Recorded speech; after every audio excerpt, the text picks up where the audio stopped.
नमस्कार प्यारे बच्चों, कैसे हो आप सब। आशा करती हूँ आप सब ठीक होंगे।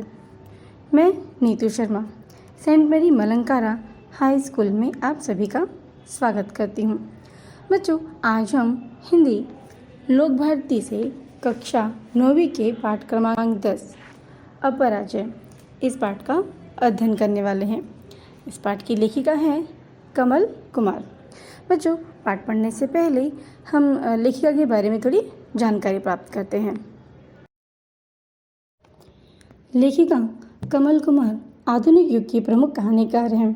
इनका जन्म हरियाणा के अंबाला जिले में हुआ। उपन्यास के क्षेत्र में इन्होंने अपना अमूल्य योगदान दिया है। इन्होंने व्यक्ति के जीवन अनुभव को अपनी कहानी के द्वारा अभिव्यक्त करने का कार्य किया है। इनमें आसक्ति, आस्था, आशा और जीवन का स्पंदन है। इनकी प्रमुख कृतियाँ इस प्रकार है: पहचान, क्रमशः, फिर से शुरू आदि कहानी संग्रह, अपार्थ, आवर्तन, हैमबर्गर, पासवर्ड आदि उपन्यास है। गद्य संबंधी बच्चों, यह एक वर्णनात्मक कहानी है। वर्णनात्मक कहानी हिंदी साहित्य विधा का एक प्रमुख अंग है। जीवन की किसी घटना का रोचक, सुंदर एवं प्रवाही वर्णन ही वर्णनात्मक कहानी कहलाता है। प्रस्तुत कहानी के माध्यम से लेखिका ने मनुष्य को प्रत्येक परिस्थिति का सामना करने के लिए प्रेरित किया है, क्योंकि परिस्थितियाँ निमंत्रण देकर नहीं आती, वे कभी भी व्यक्ति के जीवन में निर्माण हो सकती है। व्यक्ति को सिर्फ उनसे लड़ने के लिए तैयार रहना चाहिए। तो चलिए बच्चों, अब हम हमारा पाठ पढ़ते हैं, जिसका शीर्षक है अपराजय। स्ट्रेचर को धकेलते हुए वे बड़ी तेजी से अस्पताल के गलियारों से ले जा रहे थे। स्ट्रेचर के पीछे घर के सदस्यों, मित्रों, परिजनों और पड़ोसियों का एक काफिला सा था। अब बच्चों, यहाँ हम देखते हैं कि अस्पताल में स्ट्रेचर पर बड़ी तेजी से किसी को लेकर जा रहे थे। स्ट्रेचर यानी जिसमें पेशेंट को अस्पताल में पहुंचाया जाता है। अब स्ट्रेचर के पीछे घर के सदस्यों, मित्रों यानी उस पेशेंट के मित्र, फैमिली मेम्बर्स, आस पड़ोस के लोगों का एक काफिला सा लगा हुआ था। सभी के चेहरों पर अकुलाहट थी। अकुलाहट यानी व्याकुलता। सब परेशान कैसे हो गया। त्वरा से नर्सों ने स्ट्रेचर को ऑपरेशन थिएटर के भीतर धकेला और दरवाज़ा बंद कर दिया। सभी बाहर रुके खड़े थे। अब त्वरा से यानी जल्दी से नर्सों ने क्या किया, स्ट्रेचर को ऑपरेशन थिएटर के भीतर धकेल दिया और दरवाजे को बंद कर दिया।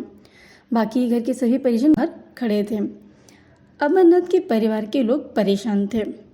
उनका बेटा अनिल बेंच पर मुंह नीचा किए बैठ गया था। अब बच्चों, यहाँ हम देखते हैं कि जो पेशेंट है उनका नाम है अमरनाथ, यानी जिसे अस्पताल लाया गया है वह है अमरनाथ। उनके परिवार के सभी लोग परेशान थे।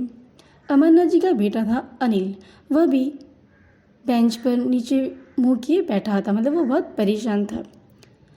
आगे देखिए, धीरज रखो, चोपड़ा ने उसके कंधे थपथपाए। अब बच्चों, यहाँ पे चोपड़ा जी ने अनिल की कंधे थपथपाए, यानी उसे सांत्वना दी कि सब ठीक हो जाएगा। जैसे हम किसी को समझाते हैं ना कि कोई बात नहीं, सब ठीक हो जाएगा।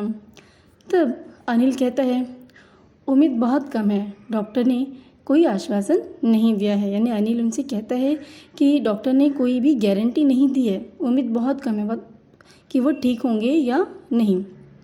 तब चोपड़ा जी पूछते हैं, पर हुआ कैसे। दुर्घटना हाईवे पर हुई थी। हम तो दोपहर से ही इंतज़ार कर रहे थे। दोबारा बाबूजी ने मोबाइल पर बताया कि वे सुबह नहीं निकल सके, इसीलिए शाम तक ही पहुंचेंगे। 9 बजे तक वे नहीं पहुंचे तो सब चिंतित हुए। मोबाइल की घंटी बज रही थी, पर कोई उठा नहीं रहा था। रास्ते में रुकना तो उन्हें था ही नहीं। अगर रुकते भी तो फ़ोन कर बता सकते थे। आसपास कई जगह फ़ोन किया, लेकिन कुछ पता नहीं चला। रात के 1 बजे हम पुलिस स्टेशन पहुँचे, पुलिस से मदद मांगी। सुबह 5 बजे फ़ोन आया था। उन्होंने बताया कि इस नंबर की गाड़ी अलवर के रास्ते में दुर्घटनाग्रस्त हुई थी। दुर्घटना स्थल पर भयावह दृश्य था, किसी के बचने की उम्मीद नहीं थी। अनिल धीरज को साथ लेकर गया था। अब बच्चों यहाँ हम देखते हैं कि जब चोपड़ा जी के पूछे जाने पर अनिल उन्हें बताते हैं कि दुर्घटना हाईवे पर हुई। अपने बाबूजी का फ़ोन आया कि वह सुबह नहीं निकल सकते हैं, शाम को पहुँचेंगे। तो घर के लोग भी उनका इंतज़ार कर रहे थे। जब उनके पहुँचने का टाइम देखा कि अभी तक 9 बजे वो नहीं पहुँचे, तो घर के सभी लोग चिंतित हो गए। उनके मोबाइल पर फ़ोन कर रहे हैं, लेकिन वह मोबाइल नहीं उठा रहे, घंटी बज रही है। और आसपास के जितने भी लोग थे सभी जगह फ़ोन करके पता लगाया कि अमरनाथ जी कहाँ हैं, अभी तक पहुँचे नहीं। जब कुछ नहीं पता चला, तब अमरनाथ जी का परिवार पुलिस स्टेशन जाता है और वहाँ पर उनकी इंक्वायरी के लिए कहता है। फिर सुबह 5 बजे पुलिस का फ़ोन आता है और पुलिस बताते हैं कि उनकी जो गाड़ी का नंबर जो है, इस नंबर की गाड़ी रास्ते में दुर्घटनाग्रस्त हुई है। तो वे सभी दुर्घटना स्थल पर जाते हैं और देखते हैं कि वहाँ का दृश्य बहुत ही भयावह दृश्य था। भयावह मतलब बहुत ही भयानक दृश्य था। किसी के बचने की उम्मीद नहीं थी। मतलब जो दुर्घटना से यानी जहाँ पे एक्सीडेंट हुआ था, वो वहाँ का दृश्य बहुत ही भयानक था, देखने लायक नहीं था और न ही किसी के बचने की उम्मीद थी। अनिल कहता है कि धीरज को भी साथ लेकर गया था। भगवान मन में चिंता थी, अपनी अपनी बात कह रहे थे। अमरनाथ जैसा इंसान, उनके साथ भी यही होना था। ट्रक वाला ज़रूर पिया होगा, परंतु सबूत कोई नहीं था। वह तो रुका ही नहीं, वहाँ टक्कर मारकर निकल गया। इंसानियत का भी सबूत दिया होता तो भी ड्राइवर बच जाता। अधिक रक्तस्राव से उसकी मृत्यु हुई। 10 साल से इस परिवार के साथ था। 10-15 मिनट का समय भी मुश्किल से गुजर रहा था। अनिल से बताया था तो सबके चेहरे बुझ गए थे। यह कैसे हो सकता है? अब बच्चों, यहाँ पर सब आपस में बातें कर रहे हैं। सबके मन में ही चिंता है कि क्या होगा, कि अमरनाथ जी जैसे भले इंसान के साथ भी यही होना था। तो कहता है कि ट्रक वाला ज़रूर पिया होगा। पिया यानी वह शायद उसने शराब पी रखी होगी और उसने कोई सबूत भी नहीं छोड़ा और टक्कर लगने के बाद ट्रक वाला वहाँ से भाग खड़ा हुआ। अगर उस ट्रक वाले ने थोड़ी सी इंसानियत यानी थोड़ी सी ह्यूमैनिटी दिखाई होती तो शायद ड्राइवर भी बच जाता, यानी ड्राइवर की वहाँ उस दुर्घटना में मृत्यु हो गई, क्योंकि उसका जो रक्तस्राव बहुत हो रहा था, यानी उसका जो खून था वो बहुत बह रहा था, इसके कारण उसकी मृत्यु हो गई। और ये ड्राइवर अमरनाथ जी के परिवार में 10 साल से था, काम कर रहा था। आगे कहते हैं कि 10-15 मिनट का समय भी मुश्किल से गुजरा था। मतलब जब अमरनाथ जी ऑपरेशन थिएटर में थे, एक एक पल वहाँ बड़ी मुश्किल से गुजर रहा था। सबके चेहरे बुझ गए थे, मतलब सबके चेहरों पे उदासी छाई थी कि कैसे हो सकता है। सबके मन में ऐसे ही प्रश्न उठ रहे थे। बच गया इसीलिए हैरान हो क्या? मुझे भी मरना ही नहीं था, इसीलिए बच गया। वे हंसे थे। किसी की समझ में नहीं आ रहा था कि उनसे बात कैसे की जाए। सब चुप थे। अमरनाथ जी अपनी रो में कह रहे थे, भाग्यशाली हूँ इसीलिए बच गया। मुझे ड्राइवर का दुख है। अगर मैं उस वक्त होश न हुआ होता तो उसे बचा लेता, कभी भी मरने न देता। सब चुप उनकी बातें सुन रहे थे। उनकी तरफ देखकर अमरनाथ ने पूछा था, कुछ समस्या? मुझसे कुछ छिपा रहे हो तुम? क्या हुआ? अब बच्चों, इस परिच्छेद में हम देखते हैं कि शायद अमरनाथ जी को होश आ जाता है और उनके परिजन यानी उनके फैमिली मेम्बर्स उनसे मिलने जाते हैं। तो अमरनाथ जी कहते हैं, बच गया इसीलिए सब हैरान हो, यानी मैं बच गया इसीलिए आप सब मुझे देखकर हैरान हो, और मुझे तो अभी मरना ही नहीं था, इसीलिए तो मैं बच गया। मतलब अमरनाथ जी अपनी ही रॉ में अपनी ही आत्मविश्वास के साथ कहते हैं कि बड़े आत्मविश्वास के साथ कहते हैं कि मुझे तो अभी मरना ही नहीं था, इसीलिए तो मैं बच गया। वो अपने आप को कहते हैं कि मैं बहुत भाग्यशाली हूँ, यानी मैं बहुत लकी हूँ कि मैं बच गया। लेकिन उन्हें दुख इस बात का है कि वो ड्राइवर को नहीं बचा पाए। अमरनाथ जी कहते हैं कि अगर उस वक्त वो बेहोश न हुए होते तो वो ड्राइवर को कभी मरने ना देते, उसे भी बचा लेते। घर के सभी लोग सब चुपचाप उनकी बातें सुन रहे थे, उनकी तरफ देख रहे थे। तब अमरनाथ जी ने सब की तरफ देखकर कहा, कुछ समस्या है? मुझसे कोई कुछ छिपा रहा है? क्या हुआ? मतलब वो सबसे पूछते हैं कि सब शांत क्यों है, मुझसे कोई कुछ बोल क्यों नहीं रहा है। उन्हें ऐसा महसूस हुआ कि घर के लोग उनसे कुछ छुपा रहे हैं। अनिल ने डॉक्टर की तरफ देखकर कहा था, अब बता दीजिए डॉक्टर। डॉक्टर ने अपने आप को समेटते हुए सा कहा था। अमरनाथ जी, ऐसी दुर्घटना में आप बच गए हैं, यह एक चमत्कार है। अब आप ठीक भी हो जाएंगे। लेकिन डॉक्टर अटका था, हिम्मत जुटाकर कह दिया था, देखिए, आपकी टांग बुरी तरह से कुचली गई है। बिना देखभाल के 4 घंटे आप वहाँ पड़े रहे। उनमें जहर फैल गया है, इसीलिए वह रुका था। आपकी टांग काटनी पड़ेगी, नहीं तो शरीर में जहर फैलने का अंदेशा है। अमरनाथ ने अपने परिवार के लोगों की तरफ, फिर डॉक्टर की तरफ देखा और हंसे थे। अब बच्चों, यहाँ हम देखते हैं कि अमरनाथ जी अपने परिवार के लोगों को देखते हैं, सब चुपचाप हैं। तो वो उनसे पूछते हैं, कुछ समस्या है क्या, कुछ बात है कि मुझे बताओ। तब अनिल ने डॉक्टर की तरफ देखकर कहा कि आप ही बता दीजिए। डॉक्टर भी अपने आप को समेटते हुए, यानी अपने आप को संभालते हुए सोच समझ कर कहते हैं, अमरनाथ जी, आप ऐसी दुर्घटना में आप बच गए, ये बहुत बड़ी बात है। यानी डॉक्टर अमरनाथ जी से कहते हैं कि जो दुर्घटना थी, यानी जो एक्सीडेंट था, वो बहुत ही भयानक था। इसमें आपका बचना यह किसी चमत्कार से कम नहीं है। आप ठीक भी हो जाएंगे। मतलब डॉक्टर कहते हैं, इतना बड़ा जो हादसा हुआ है उसमें आप बच गए और आप ठीक भी हो जाएंगे। लेकिन डॉक्टर थोड़ा सा रुकते हैं, फिर हिम्मत जुटाकर कहते हैं कि आपकी जो टांग है, यानी पैर है, वो बुरी तरह से कुचली गई है। और वहाँ पर दुर्घटना स्थल पर 4 घंटे वो ऐसे ही पड़े रहे, वहाँ कुछ देखभाल नहीं हुई, कुछ नहीं हुआ, तो उसी कारण उसमें जहर फैल गया है और आपकी टांग को काटना पड़ेगा। अगर ऐसा नहीं किया गया तो जो जहर है वो पूरे शरीर में फैल जाएगा। अब डॉक्टर जो है अमरनाथ जी से कहते हैं कि आपकी टांग काटनी पड़ेगी, नहीं तो शरीर में जहर फैलने की पूरा चांस है। मतलब शरीर में, पूरे शरीर में जहर फैल जाएगा, अंदेशा है, यानी आशंका है कि यह जहर पूरे शरीर में फैल जाएगा। तब अमरनाथ ने अपने परिवार के लोगों की तरफ देखा और फिर डॉक्टर की तरफ देखा और हंसने लगे थे। आगे देखिए, टांग ही काटनी है तो काट दो। 60 साल तक इन टांगों के साथ जिया हूँ, खूब घुमक्कड़ी की है मैंने, देश में विदेशों में, पहाड़ों पर, समुद्र के किनारे, रेगिस्तान में, पठारों में, सभी जगह घूमता रहा हूँ। जीने के लिए सिर्फ टांगे थोड़ी ही हैं मेरे हाथ हैं, देखो। उन्होंने दोनों हाथ ऊपर उठाए थे। मेरा बाकी शरीर है। वे खुलकर हंसे थे। डॉक्टर ने चैन की सांस ली थी। अनिल बढ़कर पिताजी के गले लग गया था। बाबूजी, बाबूजी। अरे इसमें क्या है, मेरा जीवन मेरी इस 3 फीट की टांग से तो बड़ा ही होगा ना, फिर क्या है।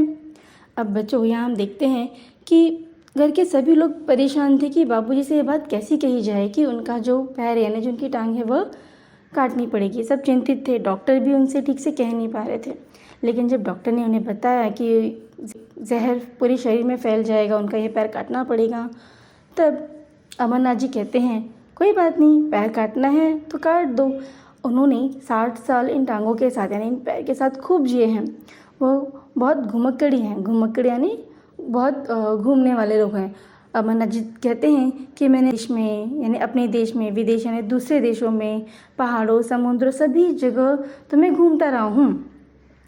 और अमरनाथ जी बड़े ही आत्मविश्वास के साथ कहते हैं, सिर्फ जीने के लिए ये टांगें ही थोड़ी होती हैं, मेरे हाथ भी तो हैं। मतलब अमरनाथ जी कहते हैं कि सिर्फ जीने के लिए, घूमने फिरने के लिए मेरी टांगें थोड़ी हैं। वो अपना हाथ ऊपर करके दिखाते हैं कि देखो, मेरे हाथ भी तो हैं। और अपने दोनों हाथों वो ऊपर उठाते हैं और मेरा बाकी शरीर भी है। और वे खुलकर हंसते थे। तब उनकी बातें सुनकर डॉक्टर ने भी चैन की सांस ली।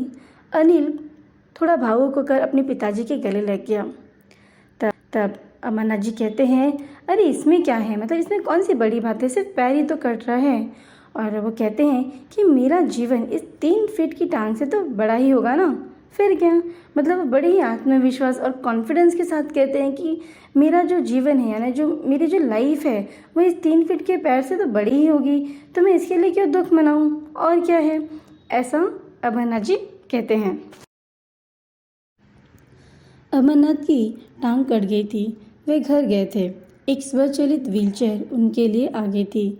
जिस पर बैठकर वे घर भर में घूमते थे। अमरनाथ के कहने पर घर में कैनवास, रंग, ब्रश और ईजल सब सामान आ गया था। उन्होंने ईजल पर कैनवास लगाया था। वे हंसते हुए कहते, देखो, वर्षों तक मैं चित्रकार बनने और चित्र बनाने की सोचता रहा, पर मुझे फुर्सत ही नहीं मिली थी। अब बच्चों, यहाँ हम देखते हैं कि जब अमरनाथ जी की पैर कट जाती है ना, उनकी टांग कट गई, अब वे घर में आ गए। एक स्वचालित व्हीलचेयर, यानी व्हीलचेयर होता है ना जिस पे जो अपाहिज जो चल नहीं सकते उनके लिए व्हीलचेयर का उपयोग किया जाता है। तो एक स्वचालित व्हीलचेयर, स्वचालित यानी जिसे वो खुद भी चला सकते हैं, हाथों के सहारे वो उस व्हीलचेयर को चला सकते हैं, घुमा सकते हैं। वह आ गया उनके लिए, जिस पर बैठकर वो घर भर में घूमते। फिर अमरनाथ के कहने पर घर पे कैनवास यानी चित्रपट, जिस पर चित्र बनाया जाता है, रंग, ब्रश और ईजल, ये सारे सामान आ गए और उन्होंने ईजल पर कैनवास लगा दिया था। अब बच्चों, ईजल मतलब जो वुड का एक फ्रेम होता है जिस पर कैनवास लगाकर पेंटिंग की जाती है। और अमरनाथ जी कहते हैं कि देखो, इतने साल तक मैं चित्रकार बनना चाहता था, चित्र बनाना चाहता था, पर मुझे फुर्सत ही नहीं मिली। अब मतलब वो कहना चाहते हैं कि मैं इतने साल तक मैंने कोशिश की, मैं चित्रकार बनूं, चित्र बनाऊं, सोचता रहा, लेकिन मुझे फुर्सत नहीं मिली। तो अब मैं अपना सारा समय चित्रकारी में बिताऊंगा, ऐसा अमरनाथ जी कहते हैं। मैंने विश्व भर में कला दीर्घाओं में विश्व के बड़े बड़े चित्रकारों के चित्र देखे हैं और सराहे हैं, पर जब भी मैं उन्हें देखता तो उन चित्रों में मैं अपने रंगों के लगाए जाने की कल्पना करता था। बच्चों, यहाँ पर अमरनाथ जी कहते हैं कि मैंने विश्व भर, यानी मैंने पूरे वर्ल्ड में मैं घूमा हूँ, ठीक है, मैं पूरे विश्व में घूमा हूँ और मैंने बड़े बड़े चित्रकारों के चित्र देखे हैं और उनकी तारीफ़ की है, उनकी सराहना की है। अमरनाथ जी कहते हैं, लेकिन जब भी मैं उनके चित्रों को देखता तो उसमें मैं अपने रंग लगाने की कल्पना करता, यानी दूसरों के चित्रों को देखते थे और उसमें अपनी कल्पना के अनुसार वो रंग भरते थे कि अगर इसमें ऐसा रंग होता तो कैसा होता, इसको ऐसा किया होता तो कैसा होता। फिर क्या, फिर सारा परिदृश्य ही बदल जाता। परिदृश्य यानी चारों ओर के दृश्य, जो चारों ओर के जो दृश्य होते हैं वो पूरी तरह से बदल जाते हैं। ऐसा होता है ना बच्चों, कोई चीज़ हम देखते हैं तो उसमें हम अपनी इमेजिनेशन डाल देते हैं, अपनी कल्पना करते हैं कि अगर ये ऐसा होता तो क्या होता। तो इस प्रकार से भी अमरनाथ जी जब बड़े बड़े चित्रकारों के चित्र देखते, उसमें वो अपनी कल्पना के रंग भरने लगते और जिससे सारा परिदृश्य ने चारों ओर की जो दिशा थी वो बदल जाती थी। इन मानव आकृतियों के चित्रों में मूर्ति शिल्प का समन्वय था। स्त्री रंगों के बिना जहाँ उन्होंने रेखाओं से आकृतियाँ बनाई, वहाँ उनमें मांस, मज्जा और अस्थियों तक को देखा जा सकता था। यहाँ पर अमरनाथ जी कहते हैं कि जो चित्र वो बनाते थे, जो आकृतियाँ वो बनाते थे, वो इतनी सजीव होती थी, मतलब चाहे वो मूर्ति शिल्प हो या रंग हो, उसमें इतनी जान आ जाती थी कि उसमें जो चित्र वो बनाते थे उसमें वो एकदम सजीव दिखते थे, जैसे उसके मांस दिख रहे हो, उन यहाँ तक कि उनकी अस्थियाँ तक देखी जा सकती थी। मतलब इतना नेचुरल वो आकृति बनाते थे, जो भी पेंटिंग वो बनाते थे, चाहे वो मूर्ति शिल्प हो या रेखाओं के चित्र हो, वो इतने सजीव, इतने लाइव होते थे कि वो बहुत ही अट्रैक्टिव होते थे, एकदम रियल लगते थे। रेखाओं वाले चित्रों में एक प्रवाह, ऊर्जा, उमंग और चुस्ती फुर्ती थी। लगता था ये आकृतियाँ अभी संवाद करेंगी, हाथ पकड़कर साथ हो लेंगी, इतनी जीवंतता। रंग रेखाओं से उनका प्यार उनकी हर सांस से निःसृत होता, जो उनके चित्रों को सजीव कर देता। लगता था वे हर दृश्य, परिदृश्य, स्थिति और व्यक्ति को रंगों और रेखा में ढाल देंगे। बच्चों, अमरनाथ जी की जो चित्रकारिता थी वो इतनी लाइव थी, इतनी अट्रैक्टिव, इतनी सुंदर थी कि उसे देखकर ऐसा लगता है कि वो जिंदा है। मतलब जो भी वो चित्र बनाते हैं ऐसा लगता है कि अभी वो चल पड़ेगा, वो बोल पड़ेगा, वो आपसे संवाद करेगा, यानी आपसे बात करेगा। इतनी सुंदर चित्रकारिता वो करते थे। उनके चित्रों में उनकी लगन, उनका प्यार सब कुछ झलकता था। और उनके चित्र ऐसे होते थे कि वो सजीव लगते थे, जिंदा चित्र लगते थे, चाहे वो कोई भी प्रकार के चित्र बनाते थे और अपनी उस चित्र में वो एकदम से मग्न हो जाते। जो भी उनकी फीलिंग थी वो उस चित्र के माध्यम से नज़र आती थी कि वो क्या कहना चाहते हैं। मतलब इतनी लाइव उनके चित्र यानी उनकी पेंटिंग, जो उनके आर्ट थे, वो हुआ करते थे। तो बच्चों, अब राजे इस पार्ट को आज हम यहीं पर स्टॉप करते हैं। इसके आगे के परिच्छेद हम अपनी अगले वीडियो में देखेंगे। तो चलिए, अब तक हमने जितना भी परिच्छेद पढ़ा है उस पर आधारित हम कुछ स्वाध्याय यहाँ पर देखते हैं। पहला प्रश्न है, संजाल पूर्ण कीजिए। प्रश्न कुछ इस प्रकार से है, स्ट्रेचर के पीछे इनका काफिला था। तो उत्तर है मित्र, परिजन, पड़ोसी, घर के सदस्य। अगला प्रश्न है, कारण लिखिए। प्रश्न है, पुलिस से मदद मांगी। अब बच्चों, हमें इसका उत्तर यहाँ लिखना है कि क्यों मदद मांगी गई, मतलब क्या कारण था कि पुलिस से मदद मांगी गई। तो इसका उत्तर इस प्रकार से है, क्योंकि रात के 1 बजने आए थे। घर पर अमरनाथ जी के बारे में कुछ भी पता नहीं चला था, तो इसीलिए पुलिस से मदद मांगी गई। दूसरा प्रश्न है, अमरनाथ के परिवार के लोग परेशान थे। मतलब अमरनाथ के परिवार के लोग परेशान क्यों थे, क्या रीज़न था, क्या कारण था। तो इसका उत्तर है क्योंकि अमरनाथ की दुर्घटना हुई थी। अगला प्रश्न है, परिच्छेद में प्रयुक्त प्रत्ययुक्त शब्द चुनकर उनके मूल शब्द और प्रत्यय अलग करके लिखिए। अब बच्चों, यहाँ कुछ शब्द दिए हैं, हमें उनमें से उसके मूल शब्द और प्रत्यय को अलग कर लिखना है। जैसे पहला शब्द है दुर्घटनाग्रस्त। अब इसमें मूल शब्द क्या है, दुर्घटना, और प्रत्यय क्या है, ग्रस्त। उसी प्रकार से अगला है चिंतित। अब इसमें मूल शब्द है चिंता और प्रत्यय है इत। उसी प्रकार से अगला प्रश्न है ट्रक वाला। तो इसमें मूल शब्द है ट्रक और प्रत्यय है वाला। आखिरी है इंसानियत। अब इसमें मूल शब्द है इंसान और प्रत्यय है ईयता।